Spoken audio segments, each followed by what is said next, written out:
professor, and this meeting is being recorded. I am Kia Skrine Jeffers, and I am an assistant professor in the UCLA School of Nursing, an associate director for the arts in the Center for the Study of Racism, Social Justice, and Health in the Fielding School of Public Health at UCLA. On behalf of the center's founding director, Dr. Chandra Ford, and the center's staff, faculty affiliates, community partners, students, volunteers, I'd like to say welcome and thank you for attending our Martin Luther King Jr. panel, talking to our kids about structural racism, helpful or harmful.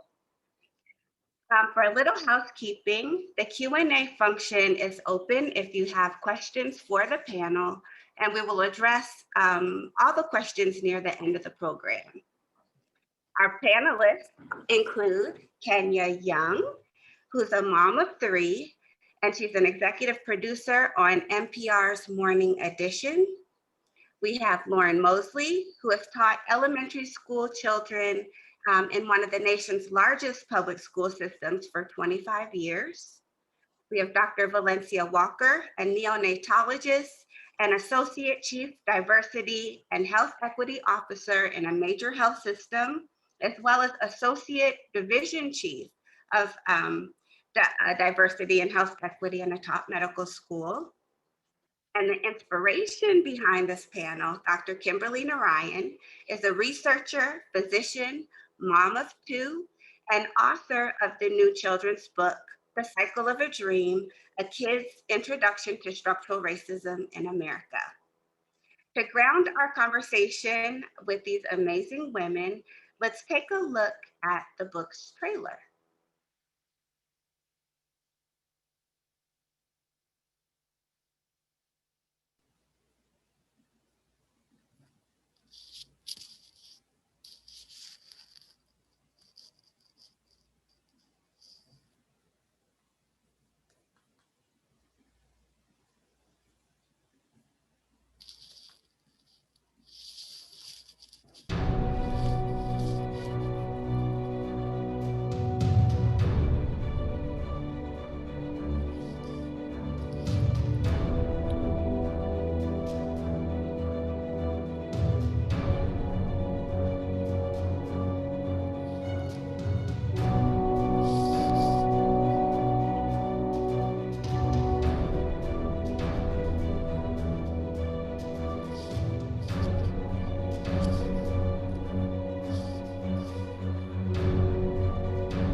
All right.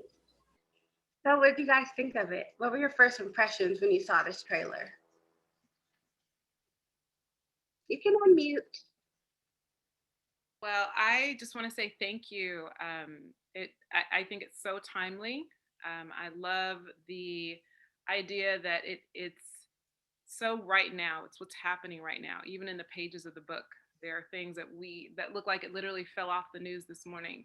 So I appreciate so much the timeliness of it. And as a teacher, I really do believe that this is an important tool that every educator needs to have in their toolbox to kind of start opening up the conversation. So I appreciate so much you're putting your heart into this, because I'm sure that it took a lot of heart and effort to make this book a reality. So thank you. Thank you. Mm-hmm. Yeah, the images and from just the trailer, but the book itself, it's great to be able to have the historical context, but to also be able to point to images that I know kids are seeing today at all levels. And I do think as a mom with a range of kids and been dealing with this for almost 2 decades now. But there have been times where it's been difficult to talk to my kids about some of these issues without having the older context. So it was great to be able to have the slavery and the ships and the cotton fields for the historic, but also to bring it to now. And you have the police cars stopping and the placards and the protests, because that's all images all kids are seeing right now, not just the older ones, but definitely the younger ones. So that was really great to be able to have the relevancy of it. Thank you. Of Yes. love. And, seeing it as a labor of love, but also understanding a lot of times people try to narrow the scope of the work of physicians to a disease per se, but really understanding that we take an oath of healing. And this is an area where we need a tremendous amount of healing. And so understanding how you can bring together your role as a physician, bring together the humanities and the arts, and to demonstrate that as a form of healthcare and well-being and moving us towards healing. Thank you. Yeah, that's powerful. With the title of the book, The Cycle of a Dream, I would be remiss with it being Martin Luther King Jr. Day to not ask if his I Have a Dream speech had anything to do with how you entitled the book. Oh, I mean, certainly one of the first things that I did before I embarked on this was to start pulling my daughter's material from school just to think about, what exactly is she learning? And I had pulled some material that she had on Martin Luther King, of course. And, after reading the material, I was left with the impression that the fight for civil rights was over. And I found myself thinking that, it's not over. We're much more in a cycle, in that, a cycle is a series of reoccurring events that ultimately get you back to the place where you started. And it's like, despite our best efforts, we still keep ending up at points of injustice. So I was thinking, if we're really going to make significant strides on getting, through this cycle of injustice, kids are going to have to understand not only why it was important for Martin Luther King to have the dream in the first place, they're going to need to understand what happened after the dream, So this is what led me to the title, The Cycle of the Dream. But what led you to write the book? I think, the first part of 2020 was just one injustice just after the next. Things reached a boiling point after the murder of George Floyd, and I was looking for a way to give my daughter more context for what she was seeing, and I just couldn't find it. And even looking in our own library, I was pulling all the books that it said, your skin's beautiful, my skin's beautiful, and that's fine. No disrespect to that messaging, but it just seemed really woefully inadequate to speak to what we were seeing, in the current time. So I just thought, geez, I'm going to have to do this myself. And, I just started pulling resources, and, I was a little bit hesitant, wasn't quite sure if this is the right way to go. I'm an internal medicine physician, not a pediatrician. All my patients can drive, but I was like, I'm going to, try this. And if anything sort of reaffirmed that I was on the right path, I'm talking to my daughter about somebody needing to quarantine for COVID. She asked me, "Oh, is quarantine like segregation?" And I explained to her what segregation was, and she goes, "Oh, that's rude. I'm so glad Martin Luther King saw." I said, "Okay." you know, um, I've got some work to do, but it also dawned on me, it just hit me like a ton of bricks that this is the depression that millions of adults have, and they are making policy, from a second grade level understanding, of race relations, So I just said, okay, I've got to forge ahead and, I can to try to put this resource out there. Mm. Woo. How did the book hit any of you when you read it? Well, I will definitely say it left that feeling of, I like the way you described the cycle of a dream. It left me with that feeling of there is still so much more work to do. And just like Dr. Narain said, there is an understanding when we read about civil rights for children that somehow we have arrived. Somehow that dream has been achieved. Even my students on Friday said, "Yeah, look at us. We're all different colors. We're all in school together. We have a teacher who's African American. That would have never happened." And so, even for their young minds to think that we are somehow have reached and achieved that dream, where in fact we are seeing that we are right back in some ways where we started, and we still have so much more work to do. Even looking at the phrase free at last, thank God Almighty, I'm free at last. I have my students, they're third graders, talk about what does that mean? And, all of them just about came up with this idea that there's no more racism. We're all free. We all have freedom. We don't have to be segregated on the bus anymore. We can go to wherever we want to go. And it was interesting just to be able to pause there for a second and then have this conversation with you guys, because even as a teacher, there's a part of me that feels like there's so much more work to be done. How do we get our children, how do we get our students to understand that without making it seem like there's this hopeless, never-ending struggle? So yeah, I was left with the impression that I like that it's got great vocabulary. I love how you explain things very clear so that the students know words like segregation, and the vocabulary is very clear. And I also like the fact that it points to the struggle. And I like to talk about resiliency with my students, but how will they know how resilient we are as a people if they don't understand the struggle? So I love the idea that there's a history of struggle that we've gone through as a people. And we can see it in the historical context. But then that we're a resilient people. And look, with all of that, we have still been able to become doctors and educators and artists. And with that, there's still so much more that needs to be accomplished. So I applaud you, and I'm really excited to see where this is going to go and how this might even be a catalyst for other books that kind of deepen that understanding that we still have a lot more work to be done.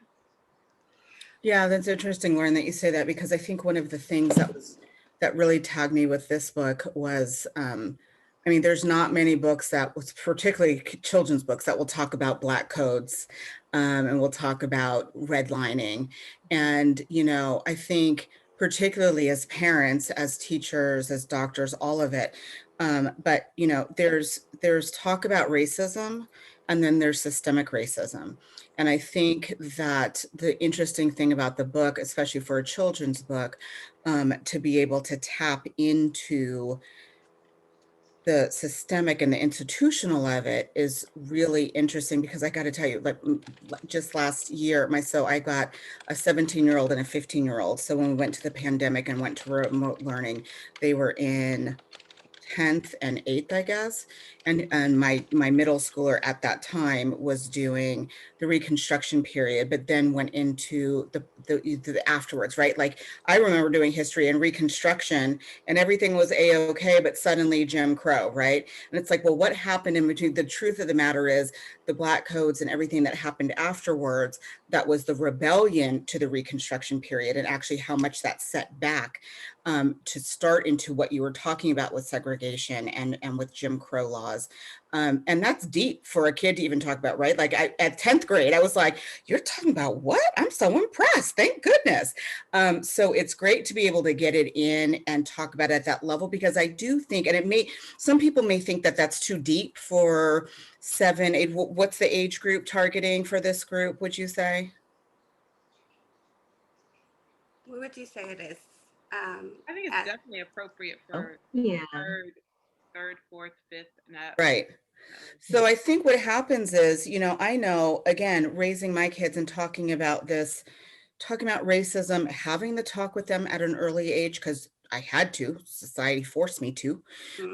But at some point I have kids who only knew Barack Obama as their president, right? So if you're talking about a 2008 election, my kids at that time were 5 and 3.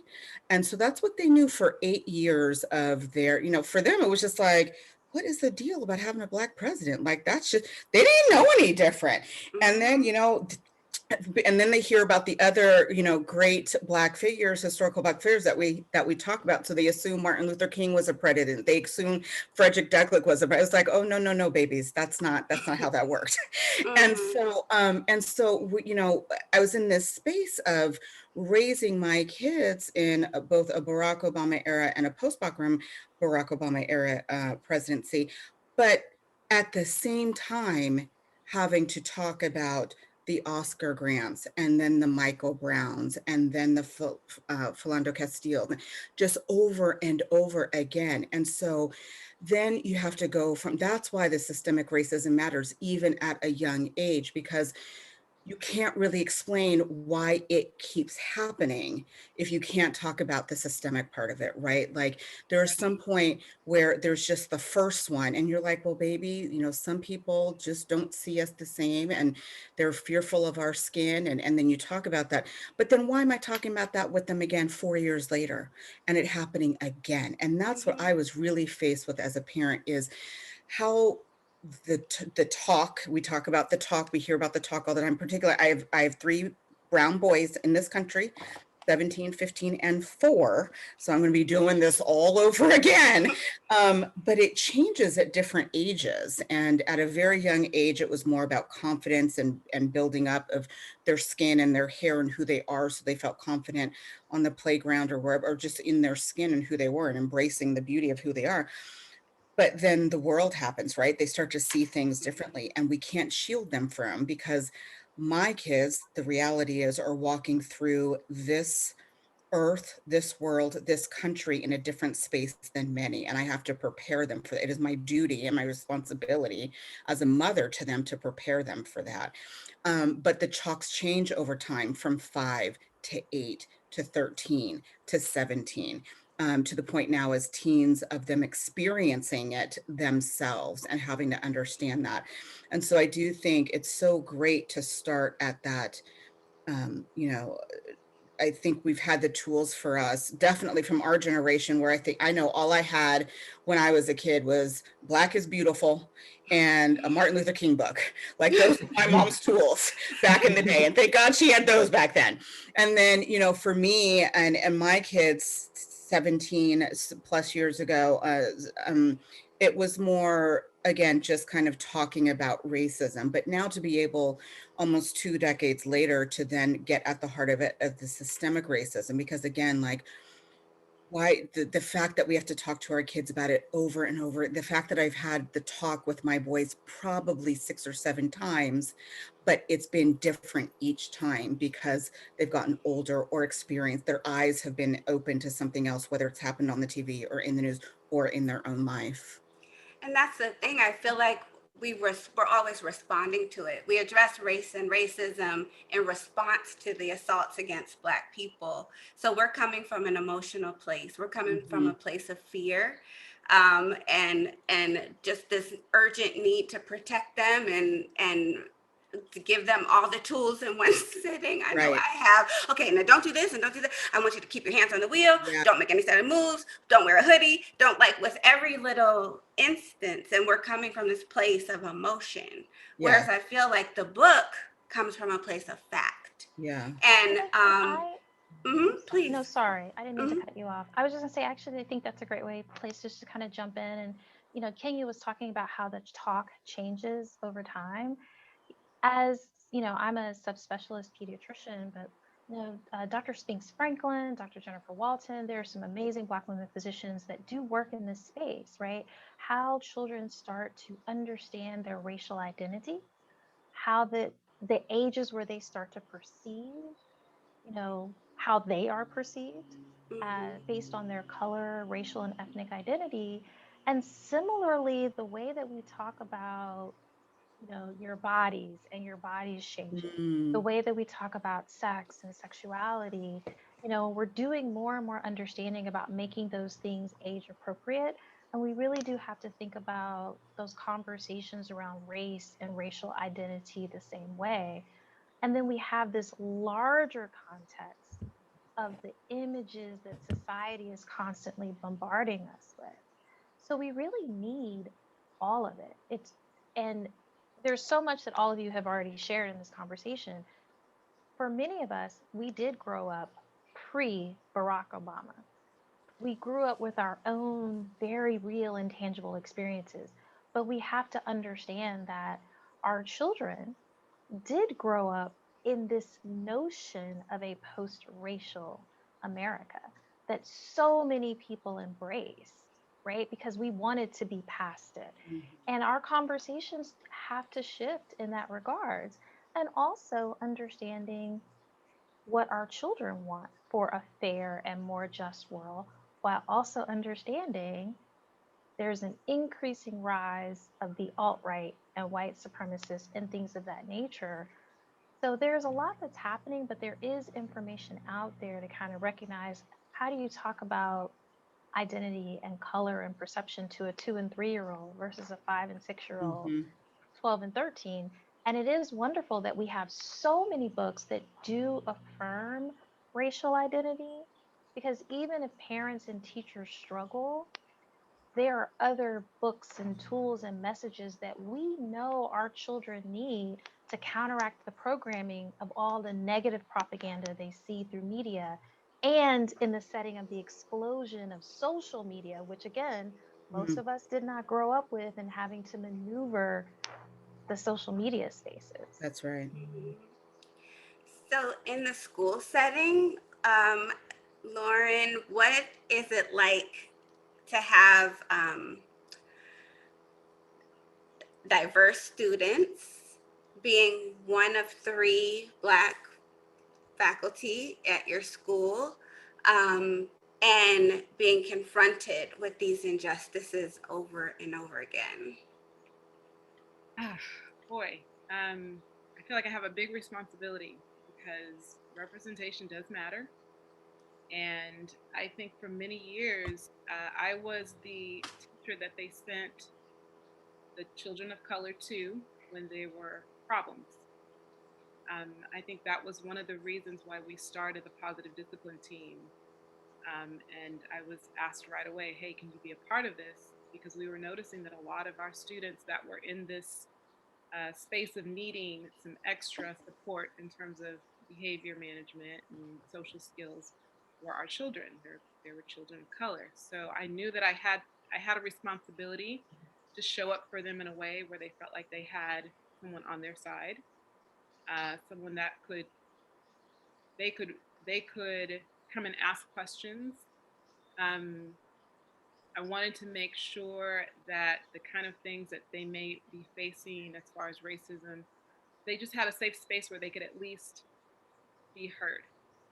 I didn't always have the answers, and I feel like I still don't have the answers, but I think it was super important to realize that developmentally what these kids experience, um, they just need a safe space to talk about it and to kind of work through what it is that they're seeing, the images that they're seeing, and what they're experiencing from their peers. I also realized that I have the future police officers in Mhm. my it is my responsibility to make sure that they see people of color in a way that is accurate, that they see our contributions, that they see us as whole. Um, it's important for me to um, help them realize that they have their biases too, Mhm. that we all have biases, and character counts. We have this. We do a huge, um, a lot of work with character, and affirming ourselves and making sure that the students feel, that they're unique individuals with talents and strengths, and all of those things are important. But realizing that they're coming from homes where perhaps they're being told things and they bring that into the classroom community. And now I have a mixture of different Mhm. beliefs and ideologies to kind of sort through. So it can be challenging, and I definitely try to start with what do the kids already know, Mhm. build on what kind of understanding they already have. and allow them to express their understanding of things and fill in as many gaps and holes as I possibly can. But it's hard not to be biased. It's hard not to want to indoctrinate them with certain ideologies. But at the same time, I have to realize, you know, like Dr. Walker said, these students have grown up in a very different time period than I did. And so the things that they are exposed to, and the world is a lot smaller for them because it comes in through their laptops. So they're seeing things and seeing the world in a much different way than I saw it as a kid growing up. And so I try to listen a lot to what they bring and try to sort through the kind of questions that they ask. And really just start with trying to figure out what is their prior knowledge? What is it that they know? And you know, I love like having this tool, the cycle of a dream, and having other tools at my disposal to be able to say, okay, well, guys, let's look at a book. Let's talk about the characters. Let's talk about how they dealt with, you know, people who were different. So hopefully, again, and you know, there's not a lot of teachers that, you know, African American teachers at my school, but we have a lot of teachers that wholeheartedly are allies and who really want to embrace making sure that all students feel like they have a place and a space where they can talk about what they're seeing and what they're going through, and that we have the tools to be able to address it. Do you have the tools? Like, does the school district provide the tools, or does the school provide the tools? You know, how I find that it's cool to have allies, you know, with you, but are they equipped? Right. I think that we've come a long way in our diversity and inclusion, and everybody's jumping on the diversity bandwagon. And I think we've had some strides, but I think people are still very uncomfortable with addressing their own biases. And I think that is the place where people sometimes feel stuck and not equipped.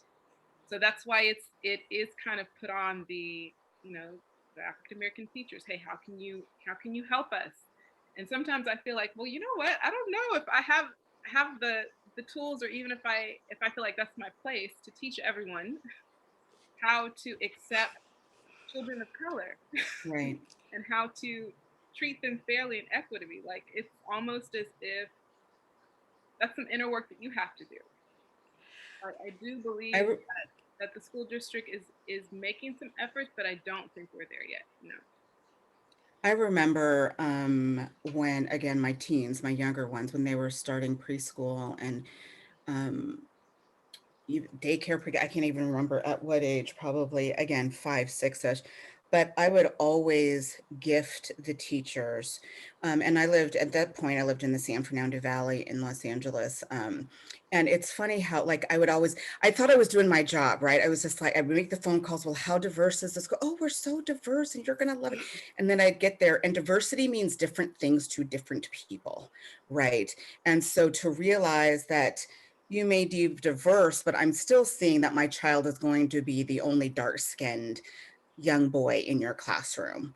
And not that necessarily was an issue for me, but to understand, I needed to understand, obviously, you know, where he was and who he was in this classroom. And so there's a great place that I love, Lakeshore, that has all, you know, the people color crayons and the people color paper and the puppets and all.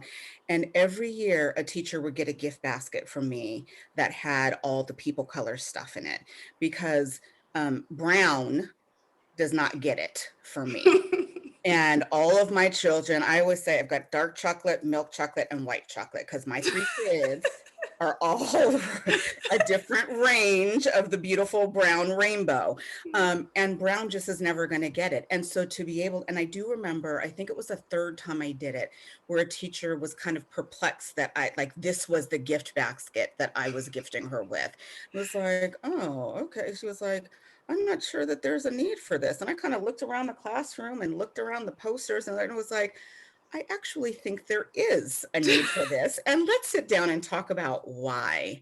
But to Dr. Walker's point, you know, I think so much too, You were talking about kind of the embracing and the level of identity, and that starts so early, you guys. And I remember, and in so many ways, it's upon us, particularly as parents and teachers, um, to start early. And not just the race.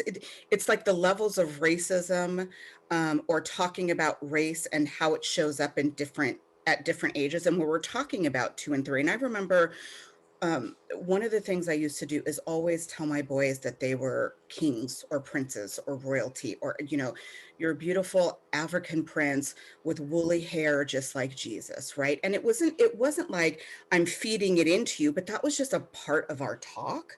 And sometimes it would be a part of the discipline, right? It would kind of be like, well, don't sit like that at table because you're an African prince. So, and African princes don't sit like that. And it just became a part of the regular language, and how beautiful their skin is and how beautiful their hair is, and how they're, God made them that way. And I remember at it, I can believe he was 5 years old, my oldest, and my husband, we all have locks now, but at that point only my husband had locks. And my husband used to drop them off at school, and there was this little girl at 5 years old for my oldest, who made a comment to my son about, your daddy has funny hair.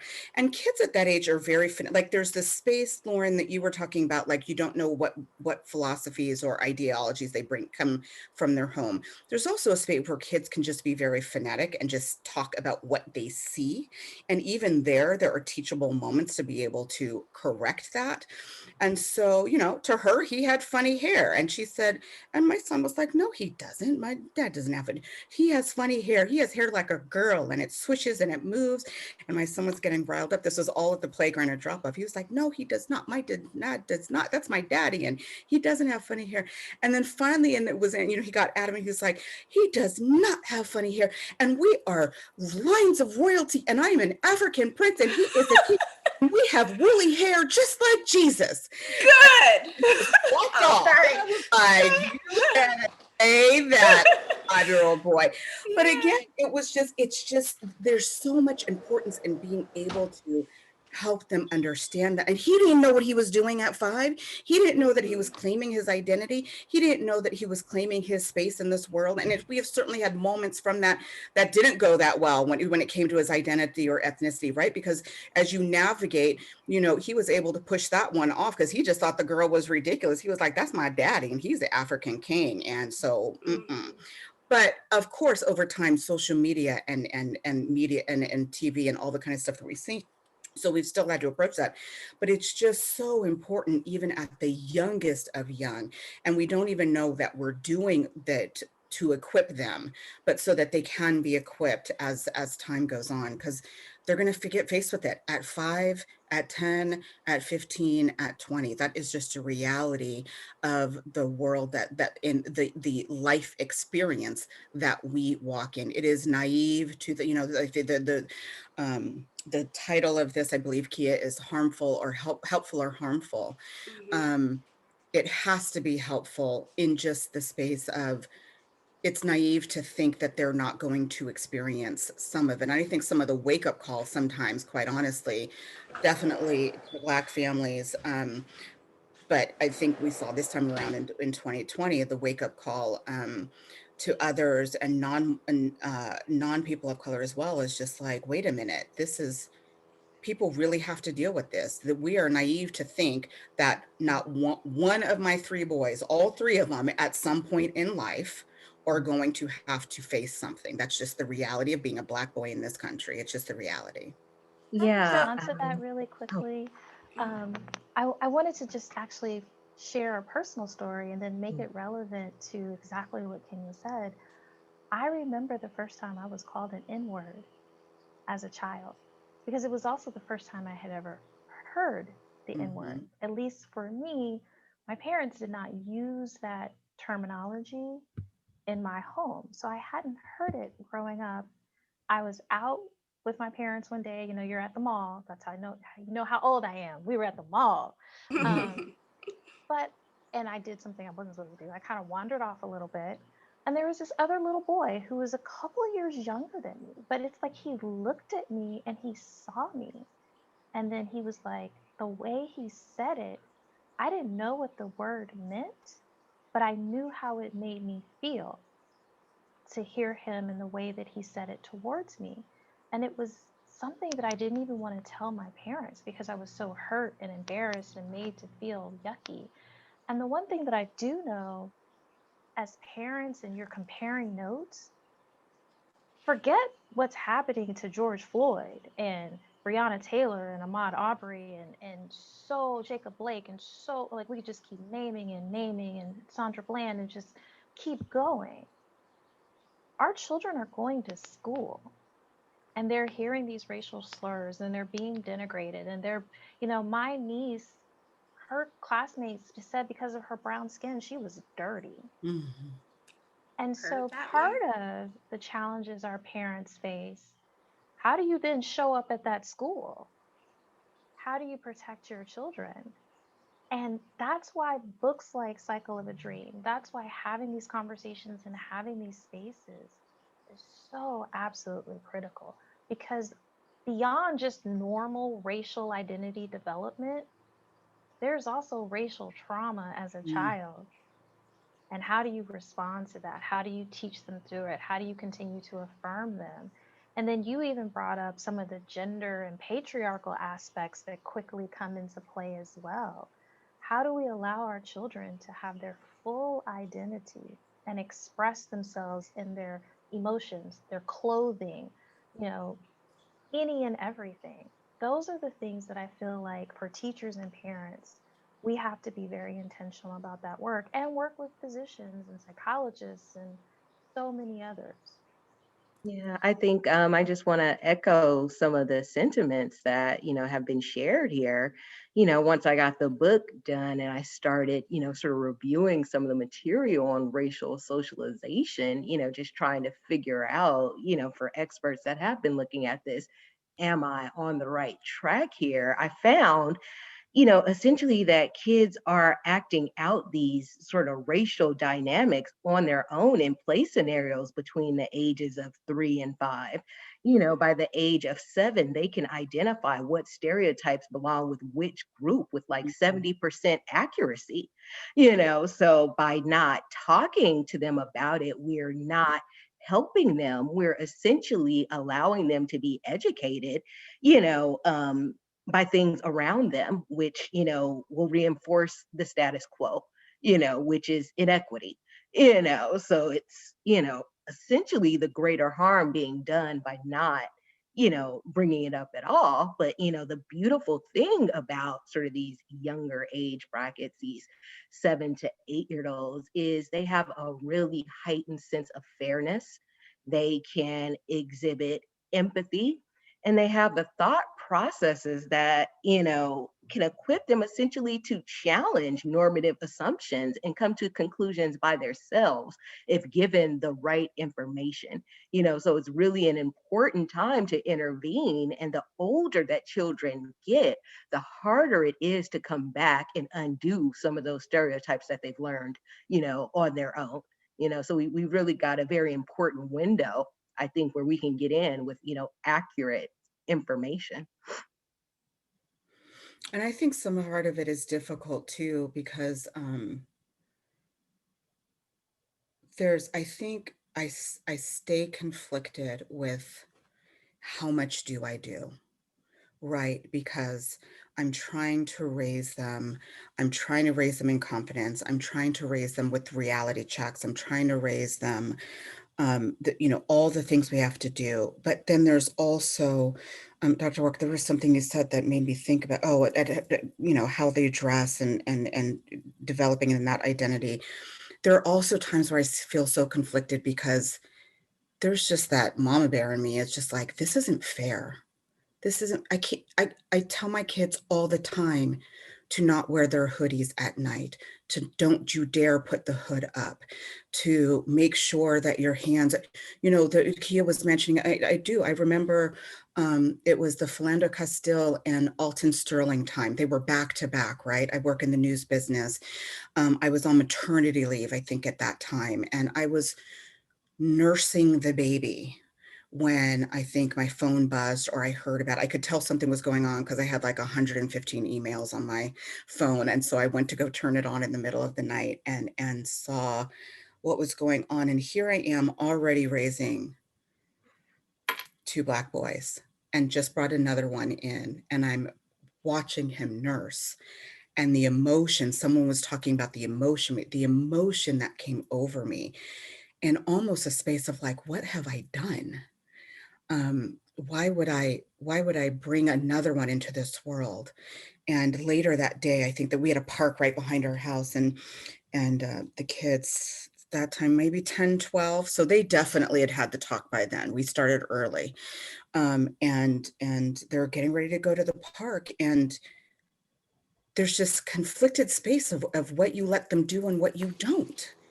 And that is so hard, and it hurts as a mother. And it's, I'm not going to tell them. I wanted to tell them no. I want to say, no, you can't go anywhere until you're like 25.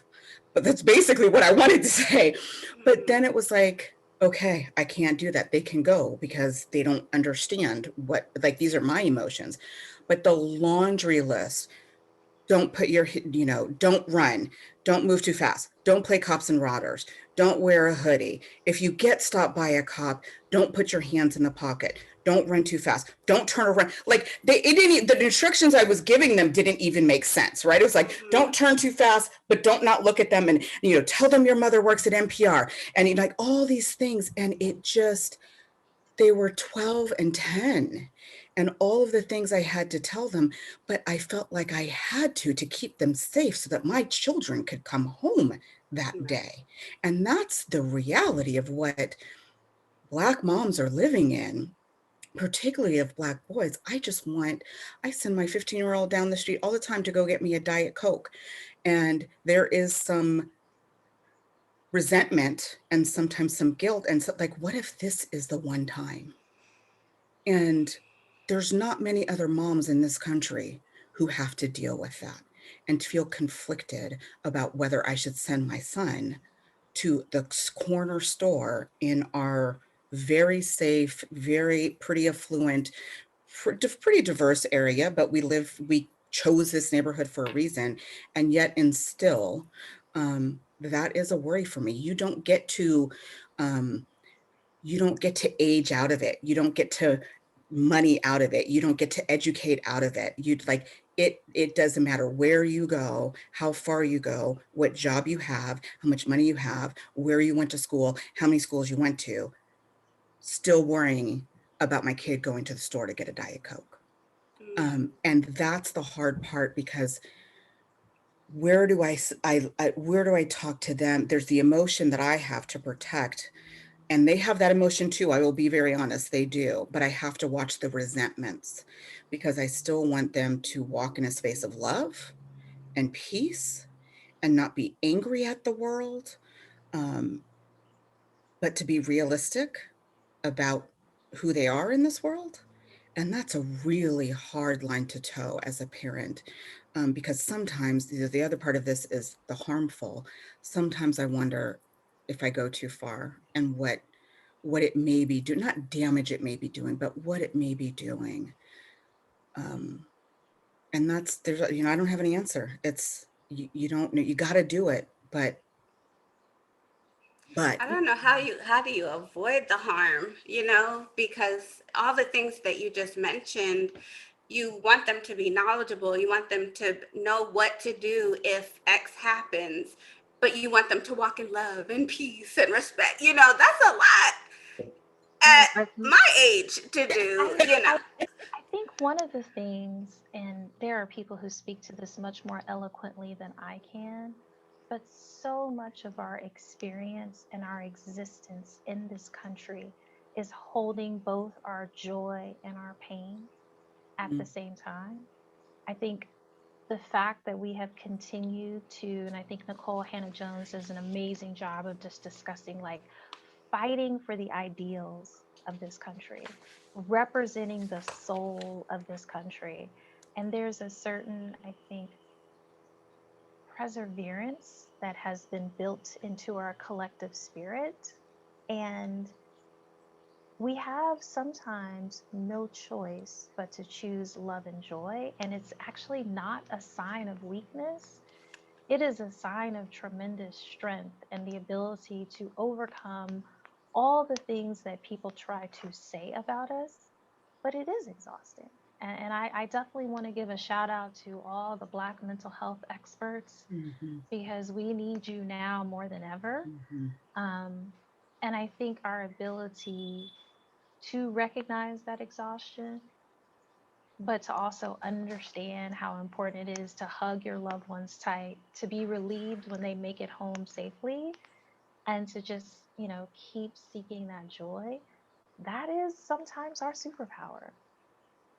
Yeah, I mean, I have to say, it's not that I was not conflicted, putting this work together, you know, um, joy, to have to sort of scatter essentially my daughter's innocence and tell mhm, her, no, Martin Luther King didn't solve racism. right. That was hard for me, and when I read the book to her, it was very jarring for her and it upset her, you know. And I reached out to one of my long-time mentors, Joan Reed, who is the Dean of Diversity and Community Partnerships at Harvard Medical School. She has a background in child psychiatry as well as pediatrics. And I sent it to her and said, will I traumatize a kid with this? Yeah. That was my main sort of fear. And, I did not move forward, until I got the green light from her. And I think I just landed, in the space that I would rather, have my daughter have that, information, have that encounter in a space of love, where she can ask questions, than having her encounter that in a space without love, and where she has no preparation on, how to think about it, and how, you know, I'm wanting to equip her essentially to not own other people's thoughts about her and to, allow her to keep that something separate, as their problem, So I think, just wanting to be with her when she was exposed to Mm, the reality sort of won out for me, you know. Mm, Um, mhm, yeah. I like what you said about not owning other people's view of you.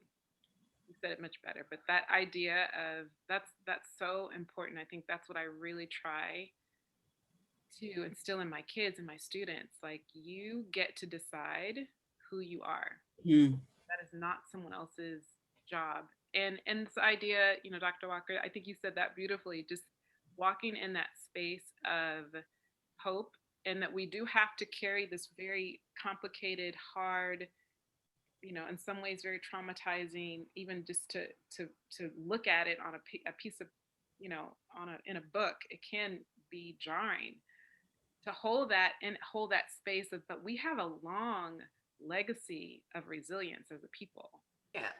and holding those things at the same time is kind of like the beauty of who we are as a people. We have this hardship, but at the same time we've constantly been able to, beautiful things have come out of it, and hope, and trying to let that be the thing that kids can hold on to, because this is not something that's going to be solved overnight. And they are going to have to build relationships and go to the store and get jobs and work and breathe and move amongst one another. And as their parent and as their caretakers, we want so much to shelter them. But the truth of the matter is, there's going to be something within them, that sense of everything's going to be okay. And mm, yeah, it's not sunshine and rainbows every day, but something about that strength that they walk in, where they can actually be able to kind of bridge the gap between people who think differently from them. That if they're learning these things in a safe space, they're asking questions in a safe space, they're, you know, getting some tools Like, you are beautiful. Your hair is beautiful. Your skin is beautiful. That is, that's carry over. It can actually impact how other people view you in a positive way. Right. And it gives them a voice, and it allows them, like you said, your son said, hey, you know what, we are a line of kings, and I'm a prince. Like, that's powerful. That's a beautiful thing for him to be able to stand in his own strength in that way. Yeah. And that's what kids really need. And I think there is a lot of hope for tomorrow. There is hope. We have to be that voice of there's hope. And yes, it's scary, it's dark, it's frightening, but there's hope. I like that Kim ends the book with making the dream a reality, and in it offer suggestions like learn more about the Mhm. history and experiences of groups of people that are different from your own. Think about how you may have treated someone unfairly based on how they look, what religion they are, what language they speak, or where they are from. Speak up when you see unfair treatment of someone based on how they look, what religion they are, what language they speak, or where they're from. Look for ways to use your skills and talents to increase opportunities for people that experience discrimination, and also to support people, businesses, and groups that share your belief in equality of opportunity for everyone. So I appreciate that you end the book with tools of how Mhm. we move forward, and also making it tangible, making it, making it not a dream, but making it a possible reality. um does you want to have any closing comments before we open up the Q&A, respond to some of the Q&A questions, Kim? I mean, I think I want to say I'm just overwhelmed by the response to the book. I'm, overwhelmed by the feedback that I've received from people across age range, across racial group, just talking about, how valuable, that the resource has been for first them educating themselves as parents and then being able to, share this information with their kids and think about how they're going to move in the world. That has been extremely, heartening for me. And it has actually motivated me to, step out of my comfort zone, in order to share this resource with other people. I mean, I am somebody who it actually takes an act of Congress for me to do a tweet, so me, you know, I'm in my room, I'm doing my research, I'm publishing my papers, but to me, this is important enough, that I've seen the way that people have responded to make me sort of get out there. I appreciate you guys being here with me to help me spread this message. Good. Well, we have a question that says, after the initial BLM movement this summer, Fox News reported that Dr. King wouldn't support Black Lives Matter. I'd love to hear from your panel on this. And I see Dr. Walker responded, but um, would you like to share your thoughts, or anyone else? Well, I did respond during when the question came up, and just recently, Dr. Bernice King, his daughter, talked a little bit about how expansive Dr. King's platform was. A lot of people think of Dr. King and say, one day they'll be judged by the content of their character, not the color of their skin. And, we have these catch all quotes that often make people feel better about erasing racial identity and treating people as colorblind. But truthfully, Dr. King wanted to address systemic oppression. He marched with workers that were being mistreated and talked against poverty, and he understood disenfranchisement and segregation. But we often don't talk about that Dr. King. And so when we compare the full platform of what he spoke out against, we recognize that much of it is very much aligned with the Black Lives Matter movement. We've had several movements in this country. There's been the movements by Indigenous people, the Black Lives Matter movement, that have all been a continuation to Kim's point and what she was trying to teach her daughter. This is a cycle, it did not end. And so, but the other thing we recognize is that, W.E.B. Du Bois, Ida B. Wells, Booker T. Washington, they didn't all agree. Everyone has a way and a position and a time about uplifting people if we're all moving towards that goal. So you don't have to be perfectly aligned and agree on everything. And I think that Dr. King would have admired and appreciated a lot of the efforts that the Black Lives Matter movement has sparked. We're having conversations that the civil rights movement, they talked about equality. We Right. talk about equity and justice and white supremacy and white fragility and colonialism. They didn't have that freedom. So clearly we pay homage to how they opened those doors for us. And we're grateful for so many of our thought leaders, our activists, our community activists that have made this possible. And it shouldn't be about the typical playbook, divide and conquer, so division. We're smarter than that now. That's my prayer. That's my hope. Thank you. Another question, what are your recommendations for us as parents and how to demand or advocate for anti-racist pedagogy? You're in medical education, also you're in academic medicine, Kim. I I would just say definitely. I like what Kenya said about how she gifts her teachers the gift of all of the different colors. I thought that was a very smart thing to do. But I just like the idea of parents, getting involved, um, being a part of, governance council or whatever you have at your school. That's kind of a governing body. Um, I think school districts are coming a long way in including parents as partners and getting the community involvement. There's definitely space for that. And I think making sure that your voices are heard, joining the CPA, joining those different organizations that are asking. But I love our principals. Actually, she doesn't have all the answers. She's at least asking. So you do have schools and school districts that want to know a better. Definitely look at your opportunities to with teachers. I always try to reach out to my parents and ask them what they think. Hey, I'm thinking about doing this lesson. What do you guys think? Hold on, can you move a little closer to your mic? Oh, Yeah, that's better. Yeah. okay. So just making sure that there's that you feel as a parent that you have the right to to talk with your school district or with your child's teacher. It is important. They do want to hear your voice. It is important for your kid to know that you are talking to their parent.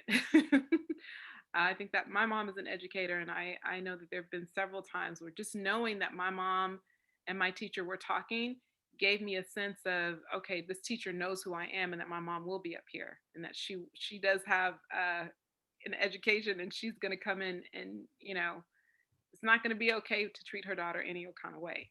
So just being present is important. Um, I I think that's I'll just add that I just directly reached out to my daughter's superintendent of her school district, and I sent him a book. And I thought they were going to tell me, thank you for your efforts and, be on your way. But him, along with another person who is on the district equity committee, they actually reached out to me and purchased the book and set up a meeting with me. So I have my second meeting with them next week. I'm not sure, exactly how the book will be incorporated into the curriculum, but I'm hopeful that we'll be able to make some strides in the realm of wider dissemination. I was going to say, I think one thing that's so important that Lauren mentioned, it's so key, particularly as a parent, is your kids knowing that you're an advocate for them, especially in this space. We are often advocates for them in their education and in different areas, but my kids very clearly know that this is something that I will go to bat for. Um, and sometimes they might even think it goes too far and are scared to tell me, because I have definitely stomped some boots in hallways at schools. I'm not going to deny that. But I've also had really thoughtful conversations about stuff and been able to bring them into that and say, okay, hold on a second. This may not be what it seems. So let's go talk about it and let's go figure out exactly what happened, what the headspace we were coming from. I remember my son at one point, again, my middle son, he can be a little uh, militant in his stuff. So I have to watch him sometimes, but he was in elementary school, so it had to be maybe 5th grade.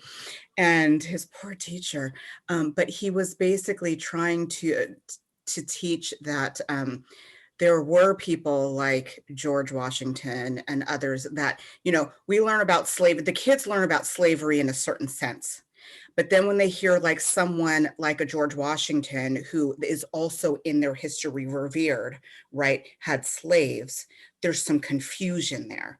And we don't teach it in a consecutive manner, in that slavery is bad over here. And here's, revolutionary George Washington who fought to create it. They don't overlap, and we don't contextualize history in the space that all of it is happening at the same time. So the teacher was trying to explain that George Washington had slaves because that's just what they did back then. I don't think he said it wasn't necessarily bad, but my son just said, "You're a racist." And I was like, hold on a second. And he came home so angry and his racist. I was like, I know that teacher. Like I really don't think he's a racist. And he was so mortified, and but we had to go through. And again, this is about talking about the moments, right? Like we had to go through with him as well to try to talk about, one, what it means, again, to be a racist, and the levels. It's not just about black and white and good and bad, and the levels in which there's so much complexities to their teaching. And so I forget the point that you brought up that I was bringing this to, but just again, the kind of the just, again, this was a space in which truly my kid was wrong from the space that we could tell, right? I can't truly know the man's intentions, but he seemed genuine and sincere. And the things that he tried to admit to that he's done in his purse. I fought for this and I donated to this. And I was like, no, calm down. It's okay. But I had to, still be an advocate for my child because he was feeling some kind of way about what he had learned, but also be able to school him that you also just can't say that about somebody because you saw something a certain way or because you don't understand why you are hearing what you are hearing. So it's really, he saw me in a different way of not just advocating for him, but advocating for like the education of it. And I think that that's really important. I would say that's a really good point, and except I would probably just kind of spin it slightly differently. One, we're not going to be perfect. And as parents, as educators, as physicians, it's like we feel like when it comes to like race and racism, if we can't get it right, oh my God, we shouldn't do anything Right. at Yeah. all. But I Mhm. mean, the journey of parenthood, right? And your children are their own people with their own personalities. You're constantly learning as you go, and you have to give yourself that grace and just say, you know what, that didn't quite go the way I wanted it to go, but we're gonna try this again, and we're Mhm. gonna get better at it. And I I think rather than running away from potentially making a mistake, and then I would say the other thing is we do recognize in this country that people are triggered by the word racist, and Yes. we could have a whole other, webinar unpacking that per se. But again, that was, as you pointed out, Kenya, a learning opportunity. And so rather than leading with you're a racist, particularly it sounds like with your middle son, it's how do you question to have to bring someone else's awareness to the forefront? Mhm. How do you separate their intention from their impact while still standing on your principles? Because there is a lot of internalized and unrecognized racism that even for us, even for people like me that make an effort to do this every day, you're like, oh, I didn't see that coming. Right. And I think, having that humility, but also having that fortitude, it's essential to foster that in everyone. I think it's important for teachers too to acknowledge that it's a work in progress, that they're learning as they go. We'll all make mistakes because it's been this has been going on for generations and generations, and we're trying to right the wrongs. We're trying to look at people more equitably. We're trying to be less biased, more anti-racist, so there are a couple questions that came up in the Q&A about suggestions on how to preserve your child's innocence while you navigate this Mm. situation. I say, just be honest. And the good thing about the book is it's factual.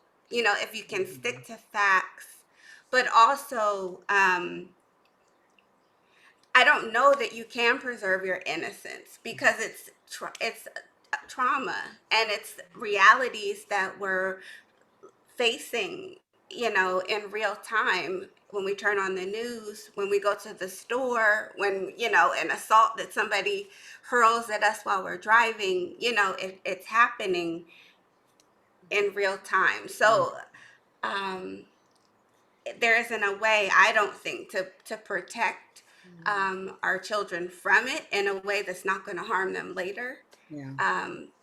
But and because for the sake of time, I just want to kind of run through some more of the questions. I appreciate you, Dr.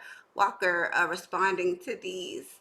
Um, Cleo, hi Cleo. She asked, when was racism created? Ooh, that's a loaded question.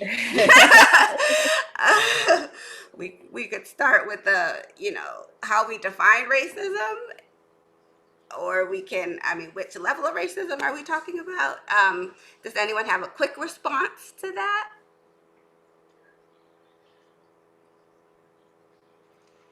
Quick. I think I remember someone said this much better than I'll say it right now, but the whole idea of defining different races is a product of racism. Mm. Like the fact that we have, we judge people by our skins and we put them in categories. That is the son of this idea of racism. So it's, again, I probably did not say that as the person said it, but the fact that we even have races is racism. Right. Right. That's correct. Right. Yeah, I know I can't answer that succinctly, so I'm Yeah. Um, the question is, when are we going to end racism? How about that? All right. As a Black mom of 3 with a 16-year-old new driver, I'm mentally exhausted. This book and discussion was much needed. Thank you, Portia, for that comment. I can relate. Yes. With an 18-year-old with his own car now. Tara Barkley, what age do you feel is appropriate to use words and discuss things like murder and slavery? I'm white and I'm teaching my 3-year-old about unfairness, being unkind based on skin color. But what age do you recommend going beyond these simplistic terms? so I had started, our talk today and just how we're learning about what is age appropriate ways of talking about your body and who should touch you and who shouldn't touch you. We have to also think about this as well. And so that's why I mentioned, there really is, we know that as early as like 2 and 3 years old, children see differences. But again, going to what Kenya said, they just may see it as a difference. They themselves may not have ascribed this makes you good, this makes you bad. so you can celebrate difference and say how cool it is that you get to have different people who can do different things. So it's not so boring in life, that there's variety, and that part of our job is to listen to people's stories and understand them and how they do things differently. And then you kind of continue that journey as you start to see, as children start they're exposed to these racial stereotypes, so they become more conscious and aware of them, and in some ways they can become more permanent by the time they're 6 or 7. So that's where you're really doing the work to affirm that you are not a stereotype for Black parents and other parents or children of color. And then for those parents that they may be surrounded by people that have limited viewpoints and ways of thinking, are very prejudiced, that you're being very intentional. What type of screensavers do you have on your computers at Mm, home? What type of toys do you allow your children to play with? right. What are the ways that you talk about things when they come up? And then you continue that process and that journey as they turn 9 to 11 and they hit the preteen age. And then as early adolescents, and you're trying to fit in and what's cool and what's not cool and why. And then continue as they become adolescents, where they really are probably like figuring out, you know, who's in the in crowd and who's in the out crowd, and some of these, and then bullying and things like that that becomes more prevalent on like social media. So it's a journey. um, and it's important to do something at every step of the way, versus, like Kia was saying earlier, we have to stop just being reactive and not solely being forced to operate from a place of fear, but Mm, really from a place of empowerment for everyone. We have to recognize racism is real and we need help. Build a community of people. It shouldn't just be you. They need to hear these messages from their coaches, from aunties mhm. and uncles, from, if church is a place of respect for you, all multiple sources helping you do this work. Yeah, and I would add, one of the things, two things that came up for me in that is I do think that I know sometimes the words get fearful, right? How far do we go? Kimberly, in your book, like we said, redlining, that's big for second grader, third grader, but there's a way to explain what that means in very layman's terms for how you describe redlining to a second grader and redlining to a college student. It's still an important topic to be tackled. It's how do you so Black people had houses and white people can, you just explain it differently, but it's still something that could be understood. But I do think as parents, Black parents and white parents, uh, uh, all of us are faced with a space in which, unfortunately, and Lauren's right, like education has gotten, the system has gotten so much better, but there have been times, will I be honest, I had to counter program and counter educate based on what my kids came home with. Because when you come home with a very cute picture of Polly slave, and she's smiling with some pretty clothes on, and it look, that I don't need you to clean up what slavery looked like for my child just because they're 7 or 8. And so there were some real talks about, no, no, no, she needs to be in rags, she needs to be frowned, she needs to be skinny because she didn't eat. Like, I got real with what they were being taught compared to what the reality was, because the truth of the matter is that does feed into the systemic racism, right? When you are taught at a very young age, as they're cleaning up sometimes what slavery looked like and what the Civil War looked like, and the slaves were fed and they were housed and they got that's not how it worked, and that's not what Mhm. happened. So let's get really real about what slavery was, because that's why this many centuries later we are facing what we're facing, because it wasn't pretty back then. And Mhm. I do think they need to know that at an early age. And that's it's what we're facing socially, but it's also what we're facing in terms of our health and in terms of That's the right. health care we receive and the interactions that we have with healthcare providers. And we're going to have to start to close, but I wanted to ask Dr. Narain, being a clinician or other type of being a clinician or other type of professional often shapes one's identity tremendously. So, given you're a physician, how was writing a children's book how has it affected your professional identity? And also, how has it affected how your colleagues view you? I want to, go back. I think Dr. Walker kind of hit it on the head. I'm a physician, but my identity is really that of like a public health professional. So, there's, I'm always thinking about, how I can make the broadest impact on, people's health, outcomes, like what is the biggest return on investment? And it just, has come to me that the biggest return on investment is really with kids. Thinking about, life course approaches, you know, um, trying to help support health at that younger age. So I think, in terms of being a physician, in terms of being a public health professional, I think it's actually quite aligned, with what I do, because that's kind of the lens that I come to every aspect of my job with, whether that's direct patient care, whether that's teaching patients, whether it's the type of research projects that I choose. In my research life, I, study the implications of, impacts on socioeconomic status, on access to care and health outcomes. And then I study how that interacts with people's access to health care. So it's really just sort of broadening what I already do and taking it into another space.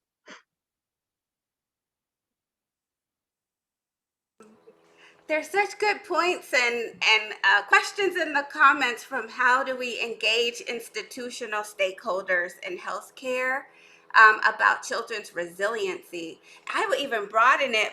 It's Black people's resiliency, any stigmatized groups' resiliency. How do we, um, not see people as risk factors? How do we not see them as these from a deficit orientation, and how do we leverage then the assets that people bring to their overall well-being, despite whatever structural limitations. If it's, oh, you can't use critical race theory if you work in the federal government, or I don't know, whatever structural things are being imposed upon us, how do we thrive anyway? How do we, and how do we amplify the ways in which people thrive? You know what I'm saying? Oh my goodness. Okay, so is there one last point that any of you would like to make? I want to say thank you for all of the panelists. I want to thank Dr. Chandra Ford for providing the space for this panel to be had. Thank you, Kim, for writing this book and for, giving parents and educators and children a deeper look into our history, not only as Black people, but as a country. And to challenge us to go deeper and rise higher and be more aware of why things are the way that they are and how we can move past them. So thank you for all the attendees who came. If there's not anything else anyone wants to say, we will say bye. Thank you. Thank you all so much.